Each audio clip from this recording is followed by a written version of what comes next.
जोहार दोस्तों, मैं हूं माया हेम्ब्रम और आप मेरे साथ देख रहे हैं आदिवासी राज्य झारखंड से जुड़ी महत्वपूर्ण और बड़ी खबरें। झारखंड की पहली बड़ी खबर है आदिवासी महिला खिलाड़ी सलीमा टेटे को लेकर। सलीमा खेल जगत का प्रतिष्ठित सम्मान अर्जुन अवार्ड पाने वाली झारखंड की पहली महिला खिलाड़ी बन गई है। भारतीय महिला हॉकी टीम की कैप्टन और झारखंड की स्टार महिला हॉकी प्लेयर सलीमा टेटे को आज शुक्रवार 17 जनवरी को अर्जुन अवार्ड से सम्मानित किया गया। राष्ट्रपति भवन में राष्ट्रपति द्रौपदी मुर्मू के हाथों सलीमा टेटे को अर्जुन अवार्ड से सम्मानित किया गया। सलीमा टेटे की इस उपलब्धि पर मुख्यमंत्री हेमंत सोरेन ने उनको बधाई दी है। राज्य की दूसरी बड़ी खबर, कल्पना सोरेन को झामुमो में मिल सकती है बड़ी जिम्मेदारी, महाधिवेशन में होगी घोषणा। झारखंड के मुख्यमंत्री हेमंत सोरेन की पत्नी और गांडेय से विधायक कल्पना सोरेन जल्द ही झारखंड मुक्ति मोर्चा की उपाध्यक्ष बन सकती हैं। लोकसभा चुनाव 2024 के परिणामों और हाल ही में झारखंड विधानसभा चुनाव में मिली प्रचंड जीत से उत्साहित झामुमो अब अपनी फायरब्रांड नेत्री और गांडेय विधानसभा सीट से विधायक कल्पना सोरेन को जेएमएम पार्टी में बड़ी जिम्मेदारी देने की तैयारी में है। चर्चा है कि झामुमो के 13वें महाअधिवेशन में उन्हें यह जिम्मेदारी सौंपी जाएगी। इसमें 6 राज्यों के 3000 से अधिक प्रतिनिधि झारखंड, बिहार, पश्चिम बंगाल, ओडिशा, छत्तीसगढ़ और असम से शामिल होंगे। हेमंत सोरेन के जेल जाने के बाद कल्पना सोरेन जिस तरीके से राजनीति में आईं और पार्टी को चुनौतीपूर्ण ढंग से संगठित किया, उससे उनका पार्टी के थिंक टैंक में रहना बहुत महत्वपूर्ण साबित होगा।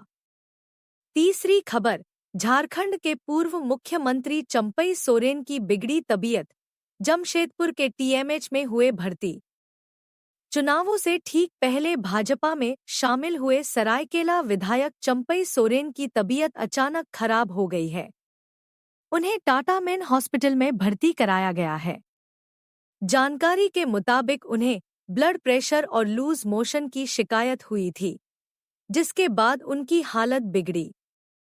फिलहाल वह डॉक्टरों की निगरानी में हैं। अभी उनके स्वास्थ्य से संबंधित किसी भी प्रकार की जानकारी अस्पताल द्वारा जारी नहीं की गई है। चौथी खबर, युवा विधायक जयराम महतो बोले गिरिडीह में बढ़ते जमीनी विवाद बनेंगे हिंसा का बड़ा कारण। झारखंड के गिरिडीह में दिशा की बैठक में केंद्रीय मंत्री, विधायक और स्थानीय नेताओं ने योजनाओं पर चर्चा की, जिसमें गुणवत्ता और पारदर्शिता पर खास जोर दिया गया।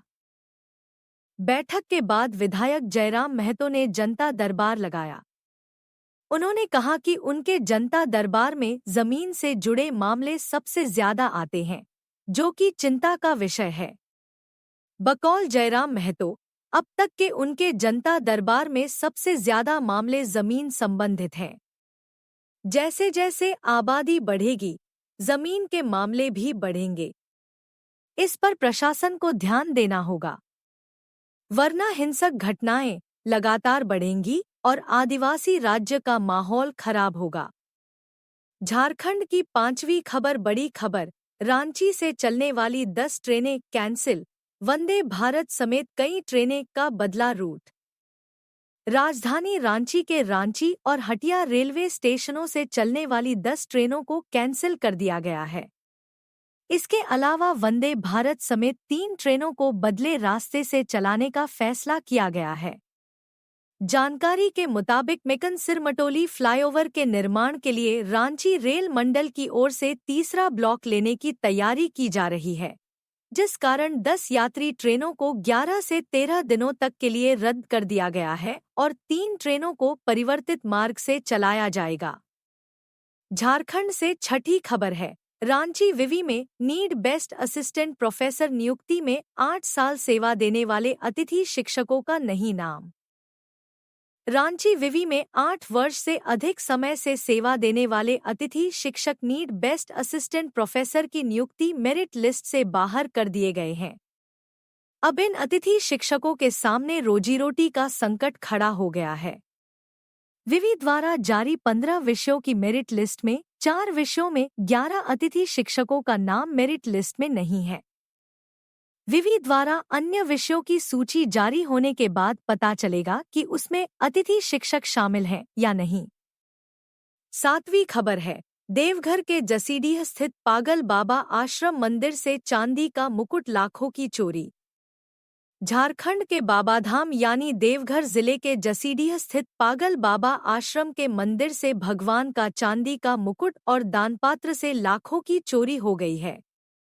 चोरों ने राधा कृष्ण की मूर्ति के चांदी के मुकुट समेत चांदी की राधा कृष्ण की मूर्ति, 2 दान पेटी तोड़कर उसमें से करीब 1 लाख रुपए और मंदिर से अन्य सामानों की चोरी की। जानकारी के मुताबिक गुरुवार 16 जनवरी की देर रात चोर मंदिर का ताला तोड़कर अंदर घुसे और मूर्ति, मुकुट, दान पेटी के रुपए तथा अन्य सामान लेकर फरार हो गए। 8वीं बड़ी खबर है, रांची में पिकनिक मनाने गए 3 लड़कों की वाटरफॉल में डूबने से मौत। राजधानी रांची में वाटरफॉल में डूबने से 3 युवाओं की मौत हो गई। हादसा रांची के बुढ़मू थाना क्षेत्र स्थित तिरु फॉल का है। मृतक लड़कों की पहचान आशीष कुमार, अंकुर कुमार और दीपक गिरी के रूप में हुई है। तीनों लड़के अपने परिवारों के साथ तिरु फॉल पर पिकनिक मनाने गए थे। गोताखोरों ने लाशों को बाहर निकाला। 9वीं खबर है, झारखंड के सभी घरों में लगेंगे बिजली के स्मार्ट मीटर। इस साल झारखंड के सभी घरों में बिजली के स्मार्ट मीटर लग जाएंगे। इस दिशा में झारखंड बिजली वितरण निगम लिमिटेड ने काम भी शुरू कर दिया है। दूसरे चरण में 13.41 बिजली उपभोक्ताओं के घरों में स्मार्ट मीटर लगने हैं, जिनमें ज्यादातर शहरी क्षेत्र के उपभोक्ता हैं। केंद्र सरकार की आरडीएसएस स्कीम के तहत राज्य भर के सभी बिजली उपभोक्ताओं के घरों में स्मार्ट प्रीपेड मीटर लगाए जाने हैं। राज्य भर में बिजली के 46.48 लाख घरेलू उपभोक्ता हैं। झारखंड की 10वीं खबर, रांची के हिंदपीढ़ी से लापता 2 बहनें कर्नाटक से बरामद। रांची के हिंदपीढ़ी से 4 दिन पहले लापता हुई 2 बहनों को कर्नाटक से बरामद किया गया है और दोनों को पुलिस कल रांची पहुंची। रांची एसएसपी चंदन सिन्हा का कहना है, दोनों बहनों ने अपनी बड़ी बहन रहनुमा परवीन के प्रेमी की बातों में आकर किडनैपिंग का झूठा खेल रचा था। इस मामले में 5 लोगों को गिरफ्तार किया है। जानकारी के मुताबिक रांची के हिंदपीढ़ी इलाके की रहने वाली बहनें 11 जनवरी को अपने आधार कार्ड में कुछ सुधार कराने के लिए घर से निकलने के बाद लापता हो गई थी, तो माता पिता ने अपहरण की आशंका जताते हुए रिपोर्ट दर्ज कराई थी।